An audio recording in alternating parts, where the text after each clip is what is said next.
verses in the Quran that are numerous that talk about war when Muslims were given permission to fight. How would you answer a non-Muslim who says to you, excuse me, chapter 4, verse 43, chapter 5, whatever verse they quote to you at that time, says that Muslims are allowed to fight and fight the disbelievers? What would your answer be to such a question? Would you then say, yes, we're allowed to fight, which means you're saying, I'm allowed to fight you as a Christian right now and kill you, put you to death? Or really, when you look at Asbab al-Nuzul and the reasons of revelation, and you study qital, and you study this issue of war that is permitted in the Quran, you will see that Arabia, the Arab, they were well known to be people of war, even before the Rasul sallallahu alaihi wasallam. The Quraysh fought. The tribes of Arabia fought between each other, not only the Quraysh. And when they didn't have anyone to fight, they fought between themselves, family members. This is what they said about themselves. We fought, and when we had no one to fight, we fought between ourselves, family members.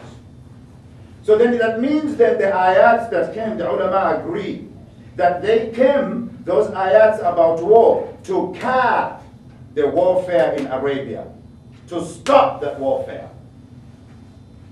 Because Arabia was in a perpetual state of war. Fighting was the norm. Peace was the abnormal part. Fighting was the norm. So it means that those verses then, they directed us in general, even at this time, but more so that time, that war is not permissible in Islam. That we do not fight the disbeliever in all circumstances. There are certain criteria that have to be met before you wage war on someone. And so an answer of this type, where you understand how to respond on the basic understanding of the teachings of the Quran and the Sunnah of the Rasul sallallahu alaihi wasallam, then you can give an intelligent answer as why war is permitted. Because Islam, like I said in that answer, is not a pacifist religion. It is not a religion that is anti-war. It is not. Because war is permitted by Allah subhanahu wa ta'ala. In those 5 things that we are told Islam came to protect: your faith, your family, your property, your mind, those things that belong to those 5 categories. That means that if you came and destroyed my property, I am allowed to challenge you and fight you back. You come and prevent me from observing my faith and prosecute me because of my faith, I'm allowed to fight you back. These are the areas that are permitted as far as war. And when the tribes of Arabia had gathered themselves to come to attack Medina and attack the Rasul sallallahu alaihi wasallam, war was permitted to the Muslims because their faith was going to be destroyed, because their property was going to be destroyed, falling under those 5 criteria. But you see, the quest for knowledge, when your knowledge is very limited, and then you don't know how to respond, well, of course, the people who ask you, they have agendas, of course. They want you to derive a certain answer, generate a certain answer, so they can sensationalize your answer on YouTube or in the newspapers, whatever the case might be. We understand that. But what you also must know, that you in turn must be able to answer, given the truth about the matter in Islam. So that means then the knowledge of what Islam teaches. The details of this knowledge should be your quest from the time you are born until the time you are put into your grave. That is why old age is not an excuse to not learn in Islam. As the hadith of the Rasul says, seek knowledge from the cradle, that means from that stage where you are a baby, to when you are put into your grave. It is a continuous process of learning. And that is why in Islam, as you learn, the condition of this particular condition is that as you learn, you will implement what you learned that you didn't know about Islam in order to complete your practice, in order to complete your ibadah, and in order to complete your worship of Allah subhanahu wa ta'ala. And so what does it mean when we say there is fard al-ayn in this thing? What we're saying is that Among the ulama, they agree on this. That on every day of your life where you spend and you are unconcerned about learning about Islam, you are unconcerned about acquiring this knowledge, then every single day of your life it is written as a sin for you. The Fard al-Ain is written upon you as a sin. If you start that process and the quest for learning and knowledge of Islam, with the understanding that this knowledge shapes you, molds your thinking, and your world view becomes clearer.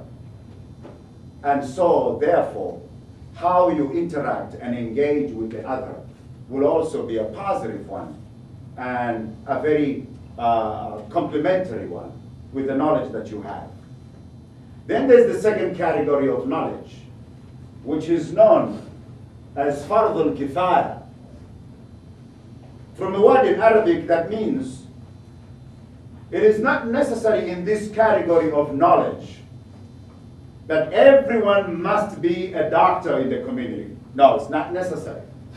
That everyone must be an engineer. That everyone must know how to build roads and homes.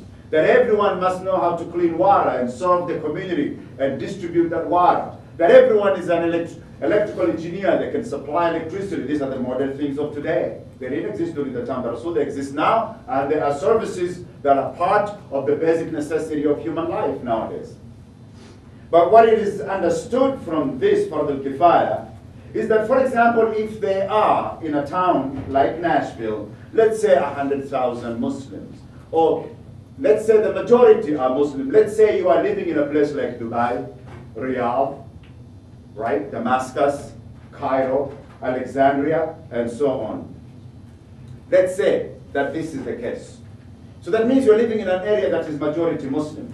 It is enough if some, that is why it's called Fard al-Kifaya. It is enough if some of the people are doctors, not everybody needs to be a doctor, but that service needs to be provided. If people continue to live and not specialize in those areas that are necessary to provide human service, all of us fall sick, all of us need to go to the doctor. Nobody spends their entire life without seeing a doctor. I haven't met a human being that is like that. I haven't. All of us fall sick. So that means it is enough if some of us specialize and become doctors. Not everybody needs to be a doctor. But what happens if there is no one that is a doctor? What happens if there is no one that is an engineer? What happens if there is no one who is an expert on agriculture? We need to eat and drink water. These are also some of other fields that we need Muslims.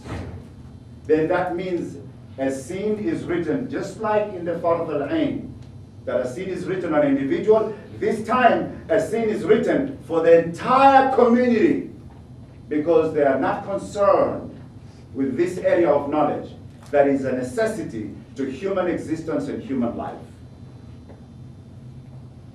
So that means then, your quest for knowledge here, you are fulfilling a lot of that Fard al-Kifaya. Do not forget the Fard al-Ain on the other end, where you're supposed to have learned about Islam and what Islam was all about. أقول قولي هذا واستغفر الله لي ولكم فاستغفروه إنه هو الغفور الرحيم.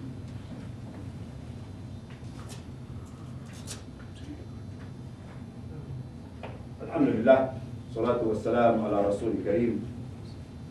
My brothers and sisters in Islam, those of you who came late, we started on a subject, and I am an impromptu khatib. Our khatib today could not make it because of traffic and weather and road conditions. Let them come forward, fill the gaps. We started on the subject that Islam has demanded that the human development and human growth from the time that you are a child to the time that you go into your grave, so even into old age, that the educational process of the Muslim is an important matter in life. And in this education, we looked at the experience of the Rasul sallallahu alaihi wasallam 45 days before his death in an encounter with a man who came to his group when he was sitting with his Sahaba, radiyallahu anhum ajma'in, and he asked the question, Ya Muhammad, akhbarni anil Islam. And Rasul sallallahu alaihi wasallam replied and said, Al-Islam an tashhadu an la ilaha illallah. And I'm